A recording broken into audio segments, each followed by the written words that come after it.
You're listening to Contesting Wrestling, episode 30, Minisode 31, the first Minisode of season 2. Yeah. Which arbitrarily chosen. Numbers are meaningless. We're retconning the hell out of the fact that was that's properly season 1. Well, yeah. The more I think about it, the more I think Evan was right. Like we've kind of upped our level of analysis by now. Like we don't need to explain the very basics anymore. We've been working on this for almost a year now. Actually. Yeah. Oh yeah, I mean we started this doing it in June. The first episode came out in October, but we started recording in June. Yeah, you guys recorded a bunch of lost episodes, right? Yes, that no one will ever hear. That's gonna be Patreon level 10. You have to give us each $500 to hear just one episode. You have to pay us to hear the shitty versions of the episodes that we recorded. I mean, that is how deep fandom works, right? I guess so, yeah. Like the super deluxe. Yeah, the super deluxe. Every time they re-release like a Beatles album now, it's like the 50th anniversary edition with every take they recorded on every song. It's like, you mean the shitty ones that didn't make it? I follow David Bowie on Spotify, and every month a new track is released. Yeah, that's just another fucking version of some other track I've heard a million times. Here's the track of Major Tom that they couldn't use because he farted.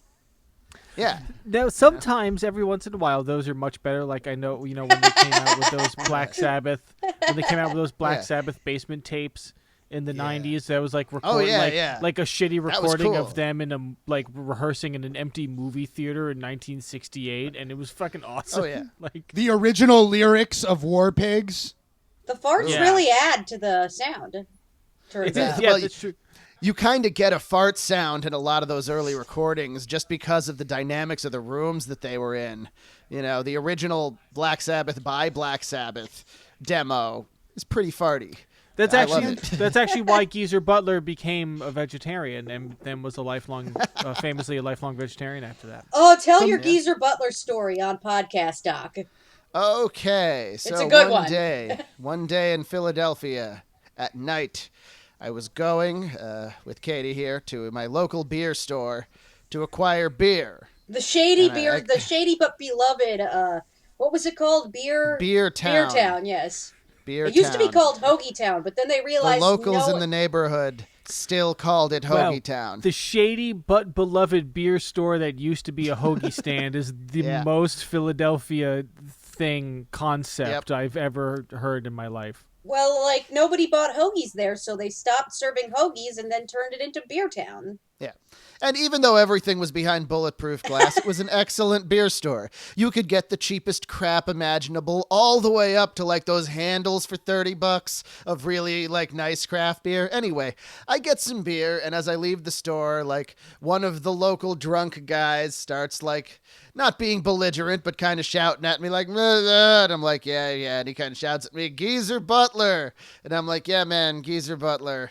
And we start to walk away, and he goes, you don't even know who Geezer Butler is, which is not something I expect a vagrant in Philadelphia to scream at me at 11 at night when I'm buying beer. And I turn around, not in anger, but I'm like, I don't know who Geezer Butler is. I saw the original lineup of Black Sabbath at Ozfest in 2001. And then we talked for a while about how awesome Geezer Butler was.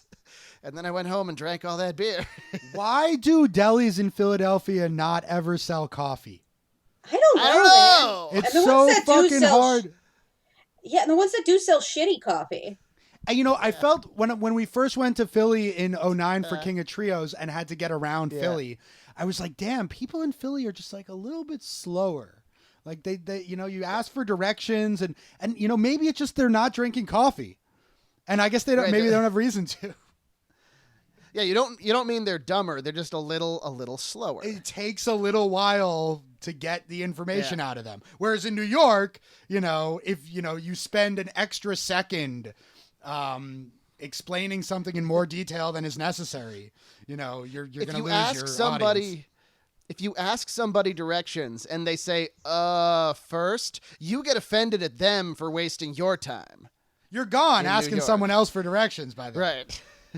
I remember I walked around Philly at one point when we were staying there. I walked around looking for just like trying to buy like ingredients to make an omelet or something like that. Because I figure, because in New York, even like the shitty bodegas, like if they might have like a couple items, like eggs, they might have a couple vegetables or something that you want to use them that day, certainly, but they're not that bad. Right. And so many of the places in Philly had food out that you went in and all of the food was bad, and I just wanted to be like. I get, like, are all of you selling drugs? Can I have some Are they that cheap that I could do this? Because all of you have rotting peppers, like 2 rotting peppers in the window. Remember when we were living in Kensington? Like, I would not eat any of the vegetables at those vegetable stands. They didn't look like they were rotting, and this was in Brooklyn, but they looked like they must, in order for them not to have been rotting, because they had been sitting there for months, they must have been treated with something that made them inedible. Oh, this is Kensington and Brooklyn. Yes, So it's not just this is when we were crashing with the Queen in a previous period in our lives. Yeah, no, I would walk 5 blocks to the place that then turned out to also be violating all kinds of labor rights for produce. So then I was just like, oh, I can get the bad produce or I can violate my principles. This is great.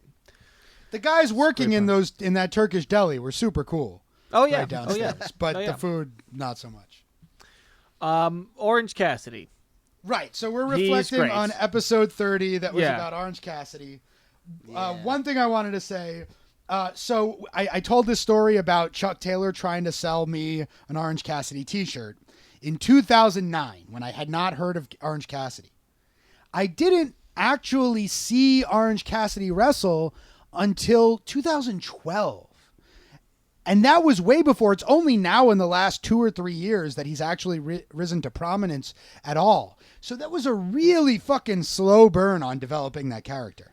Yeah, he was always kind of an indie B-side. He was usually with Chuck Taylor, who was a big indie star, or with Drew Gulak, who was a huge indie star. And it was like, oh, this weird character is coming along with them. But, he had brewed and brewed and brewed until he's breaking on out.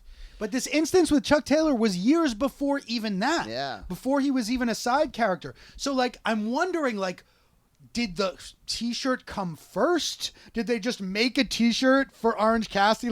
This will be a funny thing to try and sell fans. And then he developed a character around it. I really want to know the specifics of that story. Well, I can't tell you for certain, but think about it this way. Say you're a new pro wrestler trying to sell a brand. You could get a company to print you up 20, 50, 100 t-shirts, and then you just have them. But even there if are you no sell Orange... 1 or 2 now and again, now you have a stock of them. But there aren't even really any Orange Cassidy matches on record until 2011, 2012. Well, get a business manager for low-level indie guys to tell them not to print t-shirts until they've had matches. It was even later. It was more like 2014 before he had any matches on. I don't know. Look, I think there's more to this story. I know a guy who I'm not going to name because it's an embarrassing story, kind of, that you know who he is, who got a Pro Wrestling Tees store before he had debuted. Oh, I know who you mean. Yeah, and his instructors had to tell him to give it up. One specific instructor did. Yeah, one specific instructor did, but he got a bunch of heat because not only is it you're not really doing anything yet, but it's kind of disrespectful to the people who are already, who have already gotten through it. At the time, I didn't get why he was getting heat for it. I do now. Yeah. I do now. Yeah. I do now. And he's doing fine now. Oh, yeah, he's doing great now. But I wouldn't be surprised at all if it was just like that, if he had come up with this character so he got some t-shirts made. Any insight on where the character of Orange Cassidy came from, where the name Orange Cassidy came from, or is it just did he just sort of manifest one day? So, on the Contesting W Twitter, we got a message from Thomas about that. Did you see that, Ben? I did not see that. I believe that he said that a big influence of that was the movie Wet Hot American Summer, which I have never seen. Yes, right. Which no. He said Paul Rudd's character specifically. Yeah. Right. Thomas, thank you for pointing that out, because that actually makes a tremendous amount of sense. I can totally see. He said that, and I can totally see the genesis of also like the physicality. Yeah. That movie is the height of like young Paul Rudd's like physical comedic abilities. I would say, even though I guess he would later be turned into a hunky super being by Marvel, but that's just because that's what happens when Marvel's trainers get their hands on you. Oh yeah. I believe we're all big fans of the Kumail Nanjiani muscle shot where the caption is, "I look great, so please don't feel bad about yourself if you don't look like this. The finest gyms and trainers in the world have made it my full-time job for the past entire year to look like this. So unless you have a giant millionaire company pumping money directly into you to do this, don't feel so bad." I have to watch that movie now. Yeah, and try to find the roots it was of Orange Cassidy. Wet Hot American Summer is a movie that when I saw it in like 2003 or 2004, I thought was the funniest movie I'd ever seen in my life, and then I watched it again a couple years ago, and it's like, it's funny. And they revisited it, right? It's not, years later, where they're all older, but they're still playing themselves as younger or something. It was like that. I think they deliberately made it a prequel. A prequel. Like they're all older and they're now playing like teenagers a year younger, which is a funny idea. I actually my old teacher wrote for that show. That is a good idea. And it was it was funny. It was it's The State.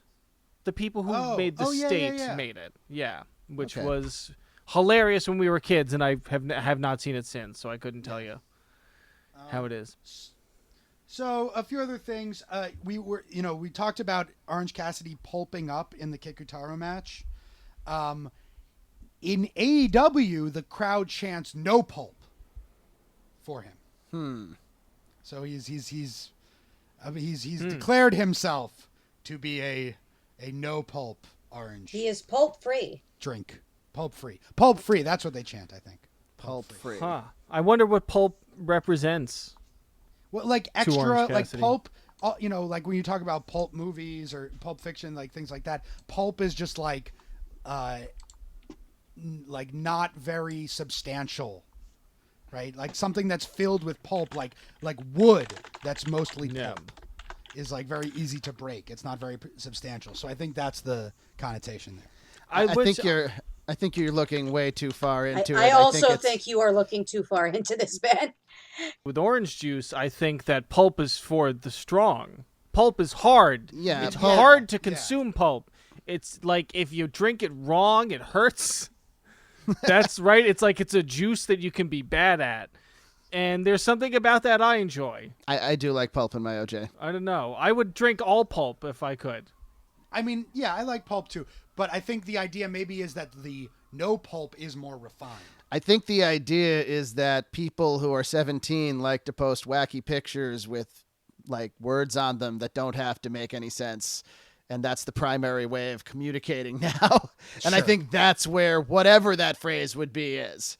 I'm not discounting any of the definitions of pulp that you're saying. I think that's true. But I think the thing that makes Orange Cassidy work is that there isn't this other layer.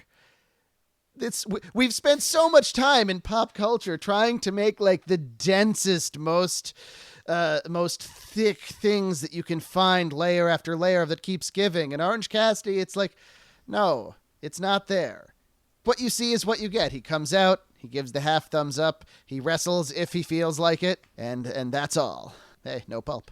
I really like that all of his words and phrases, for the most part, are things that, if you think about them, they all seem like they might make sense or mean something, but if you think about it hard enough, it leads you to realize that it's just nothing and it's nonsense, and that which is my freshly squeezed. Exactly, which is my favorite kind of thing ever. I think that's my favorite sort of humor. If you can nail it, and he does. Yeah, and so that is really what all of that means. It's about what does pulp mean to you. Well, yeah, that's like the defining quality of our generation, right?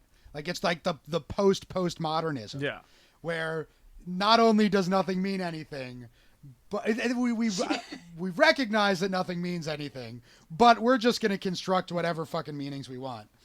Yeah.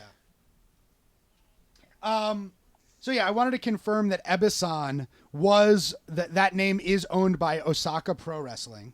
Okay. And when when the man now known as Kikutaro left Osaka Pro, he left the name Ebisan behind, and it was given to someone else. There is now a different Ebisan. So it's a God, who am I thinking of? It's a Laparga situation. Yeah. Exactly. Yeah, that kind of thing happens all the time in Mexico, where a company will create a masked character, and then when the person wants to leave, they'll keep the name and the mask and give it to somebody else, which creates a lot of confusion, a lot of hilarious confusion over the years. Like recently, Laparga died. Which one? Not. Go find out. Yeah. Not the original. It was the second Laparga. Yes, just to clarify. The most interesting situation with that is the whole Sin Cara thing. Oh boy, that one gets real convoluted. So I think we've talked about it once, but well, see if you can follow this. We'll do so. There was a wrestler in Mexico named Místico. For a few years, he was clearly the top luchador in Mexico. He would wrestle 1,000 matches a year.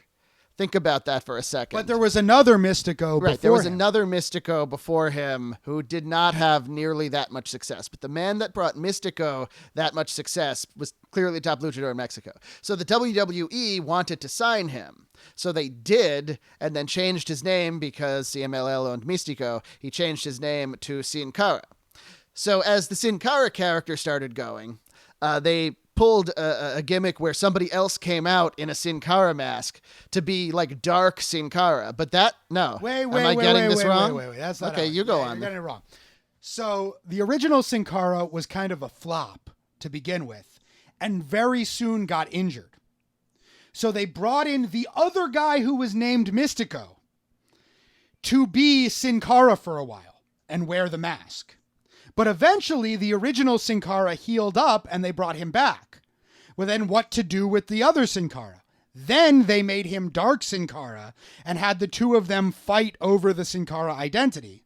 The original one won and was Sin Cara. The second one started being called Hunico, was unmasked, and spent some time as Hunico. But original Sin Cara was still a flop, still didn't work out, not because he wasn't popular, but because he just wasn't performing. He didn't learn the style properly. They never sent him to developmental, which was the wrong choice, I feel like, because that's where he would have learned how to wrestle the style that he needed to wrestle, that all the other guys on TV were already wrestling. He went out there doing like crazy lucha shit, and like that's how he worked in Mexico, and it worked there because that was what everyone was doing. But when he tried it on TV against all those other guys, it was just a mess because they didn't know it. Of all the styles around the world, lucha is the most different from all the others. You can't just be a luchador and then wrestle somewhere else and expect everybody else to know how to catch you and where to move you. Especially when you insist that your wrestling is real. Yeah, that's another story. To the rest of the locker room. But his matches with Chavo Guerrero were fine. Right, his matches with Chavo. But if you wrestled anyone else, they weren't good. But so they fired the original Sin Cara and then made the second dude Sin Cara again. All the while, there's another Místico now in Mexico because CMLL put it on somebody else. A third Místico. Oh. And the Místico that was Sin Cara that got fired went back to Mexico, and he could not be Sin Cara or Místico. So now he is wrestling as Caristico. That is convoluted. Yeah. Yes. Right. So, yeah. A couple more things. Besides looking like Jared Kushner, I think Johnny Cockstrong also resembles Stephen Malkmus quite a bit, even though Malkmus and Kushner don't look that much like the guy from Pavement. Yeah, Stephen Malkmus. Okay, I could see that. I wanted, and so we were talking about people refusing to do like dick moves or like how you negotiate the dick stuff with Johnny Cockstrong. Jerry Lawler, when he was, I think we mentioned this once before, but Jerry Lawler, when he was booked against Joey Ryan, refused to take the U-pornplex, where he grabs Joey Ryan's dick and gets flipped by that way. Mostly because he had one of the recent times he was in the ring, which we talked about, he had a heart attack. And he's like, I do not want there to be any possibility that I die from getting flipped touched by somebody's penis. So I'm not going to do I hate to say it, but I'm fine with Lawler with that reasoning. Yeah, honestly, that would have been the one good thing that Jerry Lawler brought into the world. Like if people would say like, oh, he led a horrible life where he was a real borderline sex offender and did a lot of awful stuff, but his death brought a lot of joy to people in its specific dick-based humor kind of way. Yeah. So instead, the finish they decided on, I thought made perfect sense. Lawler just threw a fireball at Joey Ryan's dick, which is its weakness, apparently. And fire. Cool. All right, well, it's going to be hard to top that. Yeah, no, so, that was all I got. This has been Minisode, the first Minisode of Season 2. Numbers are meaningless. Yes. If you enjoyed this, if you enjoy the things that we do, check us out on Patreon, patreon.com/contesting wrestling. For $5 a month, you get a whole bonus episode every week. For $1 a month, you don't get the bonus episodes, but you do get advanced access to the main feed episodes several weeks in advance. Breathe, Evan, breathe. Breathe, Evan. You started getting a little tense there. Hit us up on Twitter at contestingw. There you go. We love you. We appreciate. I am tense. I'm cruising into. I'm on day 68 of quarantine. Unclench that butthole. And man, my butthole's been through all manners of clench levels. I'm gonna cut that line. Thank you so much. I just want to say real quick, R.I.P. Shad Yes, Gaspard R.I.P. and Larry Yes. Zonka Yes. as well. The writer. Very sad couple of Shad days. Gaspard is a hero. Yeah, that's R.I.P. Shad. And Larry Zonka is the guy. I mean, Shad is tragically died. Him and his son were drowning, and he directed the lifeguards to save the son instead of him, which is a very noble, heroic thing to do. Shad drowned, and that's very sad. Everyone loved him. Larry Zonka might go under the radar for a lot of wrestling fans, but he's probably the person who I have read the most writing about wrestling by. He wrote for 411 Mania, very much in the vein of Dave Meltzer. His opinions, I think, are quite close to Meltzer's. But he did the reviews of all the weekly wrestling TV that I would read for like every the week. last 20 years. He was writing it. Yeah. Meltzer shouted him out. Meltzer is like sad to report the death of Larry Zonka, not the football player, the wrestling writer. Because there is. This has been Contesting Wrestling. Get ready for Monday when we drew an episode about somebody who you are not ready for. Thank you. No one is ready for this episode. Oh. Goodbye. Bye.